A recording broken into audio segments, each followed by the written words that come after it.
लालू का बेटा होना तेज प्रताप यादव के लिए बना अभिशाप। यार हम आम जिंदगी में सोचते हैं कि ये बड़े पॉलिटिशियन के बच्चे हैं तो क्या इनकी ऐशो आराम वाली जिंदगी होगी, पैसा होगा, इज्जत होगा, रुतबा होगा, आलिशान बंगला होगा इनके पास, नौकर चाकर इफरात पड़े होंगे। इसके अलावा अगर मैं बात करूं तो बॉलीवुड एक्टर्स के बच्चे के बारे में भी यही सोच सभी आम नागरिक रखते हैं और बड़े इंडस्ट्रियलिस्ट के बच्चे के बारे में भी। लेकिन कभी कभी ये जब बड़े इंडस्ट्रियलिस्ट हों, बड़े पॉलिटिशियन हों या फिर मैं बात करूं बड़े बॉलीवुड एक्टर हों तो उनके बच्चों के लिए ये अभिशाप भी साबित हो जाता है। जाकर पूछिए तेज प्रताप यादव से कि लालू का बेटा होना वरदान है या फिर अभिशाप। इस वक्त तेज प्रताप यादव सिर्फ और सिर्फ यही कह सकते हैं कि लालू का बेटा होना अभिशाप साबित हो चुका है, क्योंकि वो आम जिंदगी नहीं जी पा रहे हैं, क्योंकि वो लालू प्रसाद यादव के बेटे हैं, क्योंकि उनकी पर्सनल जिंदगी इस वक्त आम हो चुकी है। क्यों? क्योंकि वो लालू प्रसाद यादव के बेटे हैं।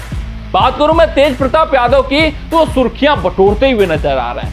तेज प्रताप यादव के फेसबुक अकाउंट से कुछ वायरल तस्वीरें सामने आती हैं। उन तस्वीरों की अगर मैं बात करूं तो उन तस्वीरों में वो अपने कथित गर्लफ्रेंड अनुष्का के साथ दिखते हैं। जब वो पोस्ट वायरल होना शुरू होती हैं तो तेज प्रताप यादव आकर क्लैरिफिकेशन देते हैं कि भाई साहब ये जो फेसबुक अकाउंट है मेरा वो हैक हो चुका है, ये जो तस्वीरें आई हैं वो AI जनरेटेड आई हैं, इससे मेरा कोई लेना देना नहीं है। फिर उसके बाद दनादन इनके फेसबुक अकाउंट से तस्वीरें सामने आने लगती हैं, जिसके बाद तेज प्रताप यादव कहीं गायब से हो जाते हैं। कोई क्लैरिफिकेशन नहीं आता है तो सबको यह समझ में आ जाता है कि भाई साहब ये जितनी भी तस्वीरें हैं वो रियलिस्टिक हैं, ये अपनी गर्लफ्रेंड के साथ ही नजर आ रहे हैं और उस गर्लफ्रेंड का नाम अनुष्का यादव है। वहीं अगर मैं बात करूं तेज प्रताप यादव की तो 7 साल पहले उनकी शादी हो गई है और उनके अगर मैं वाइफ की नाम की बात करूं तो उनका नाम है ऐश्वर्या राय। तो ऐश्वर्या राय उनकी वाइफ जो 7 साल पहले आई थी उनकी जिंदगी में, तो 12 साल पहले उनकी गर्लफ्रेंड हुआ करती थी जिनका नाम अनुष्का है और बताया जा रहा है कि वो अभी भी इनके साथ रिलेशनशिप में रहते हैं। तलाक तक बीच में मामला पहुंच गया था, लेकिन किसी तरीके से इस मामले को ठंडा कर दिया गया था। लेकिन इस बार जो तस्वीरें सामने आई हैं उसके कारण ऐश्वर्या भड़क चुकी हैं, केस ठोक चुकी हैं तेज प्रताप यादव के ऊपर। लेकिन भाई साहब इसमें यही सबसे बड़ा सवाल उठता है कि आखिरकार तेज प्रताप की क्या कुछ गलती, क्योंकि तेज प्रताप यादव ने उस वक्त भी बगावत की थी जब इनकी शादी हो रही थी, लेकिन अपने परिवार के लिए वहां पर कुर्बानी इन्होंने दी, समझौता किया, शादी की। क्या पता जो उनकी गर्लफ्रेंड थी उनके दिमाग से, उनके जहन से उसकी यादें ना मिटी हो, फिर से दोनों साथ आए हो और दोनों साथ रहने लगे हो।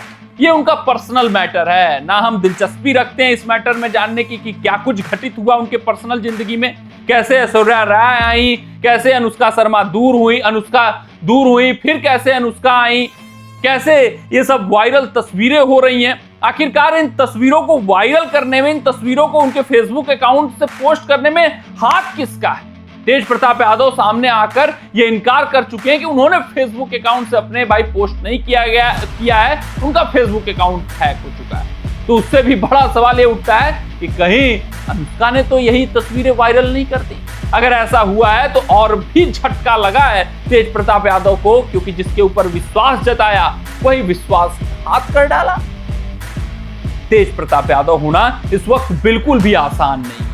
लालू के बेटे होने के कारण भाई उनकी पर्सनल जिंदगी आम हो चुकी है। जहां पर वो त्याग अपने परिवार के लिए दिए थे, शादी कर बैठे थे ऐश्वर्या राय से, अपने लव लाइफ को सैक्रिफाइस किया था, उसके बाद जब ये तस्वीरें वायरल होना शुरू होती हैं तो वही पार्टी, वही परिवार उनसे दूरी बना लेता है और 6 साल के लिए निष्कासित कर दिए जाते हैं। यानी आप समझ सकते हैं कि तेज प्रताप यादव के साथ इस वक्त न उनका भाई खड़ा है, न उनके पिताश्री खड़े हैं, न पार्टी खड़ा होता हुआ नजर आ रहा है। तो तेज प्रताप यादव इस वक्त बिल्कुल अकेले पड़ चुके हैं। तेज प्रताप यादव के साथ शायद न उनकी गर्लफ्रेंड भी खड़ी नहीं है, शायद कोई भी उनके साथ खड़ा नहीं है। यानी लालू प्रसाद यादव का बेटा होना तेज प्रताप यादव के लिए अभिशाप बन चुका है। वहीं अगर मैं बात करूं तो पार्टी में उनके हक की, पार्टी में उनके ओहदे की, तो वो भी कुछ खास नहीं बचा हुआ है। सारा का सारा हक, सारा का सारा ओहदा तेजस्वी यादव को दे दिया गया है। ये घोषित कर दिया जाता है कि भाई साहब तेज प्रताप यादव कुछ भी उल जुलूल भाषण दे देते हैं। ये घोषित कर दिया जाता है कि ये दिल से अपना काम करते हैं, इसलिए कि गैर जिम्मेदार हैं। ये घोषित कर दिया जाता है कि तेज प्रताप यादव की बस की पार्टी नहीं है, तेज प्रताप यादव की बस की पॉलिटिक्स नहीं है। मंच पर ये जब जाते हैं तो माइक इनसे छीनकर अक्सर तेजस्वी को दे दी जाती है। मंच पर ये जब जाते हैं तो लाइमलाइट सिर्फ और सिर्फ तेजस्वी बटोरते हैं। तेज प्रताप यादव जो कि असली उत्तराधिकारी हैं, जो कि बड़े बेटे हैं घर के, भाई साहब उनको कोई लाइमलाइट नहीं मिलता है। तो साफ तौर पे यही कहा जा सकता है कि लालू का बेटा होना तेज प्रताप यादव के लिए अभिशाप बन चुका है। जाकर पूछिए तेज प्रताप यादव से कि इस वक्त उनके ऊपर क्या कुछ गुजर रही होगी, क्योंकि ये वो न घर के रह चुके हैं न वो घाट के रहे। कमेंट सेक्शन में कमेंट करके बताइएगा कि जो पार्टी ने फैसला लिया है तेज प्रताप यादव को निष्कासित करने का, वो सही लिया है, गलत लिया है, और ये जो पोस्ट आए हैं फेसबुक से, इनके पीछे आखिरकार हाथ किसका है। मिलते हैं आपसे अगली रिपोर्ट में, तब तक अपना ध्यान दें, सुरक्षित रहें, स्वस्थ रहें, मस्त रहें। जय हिंद, जय भारत।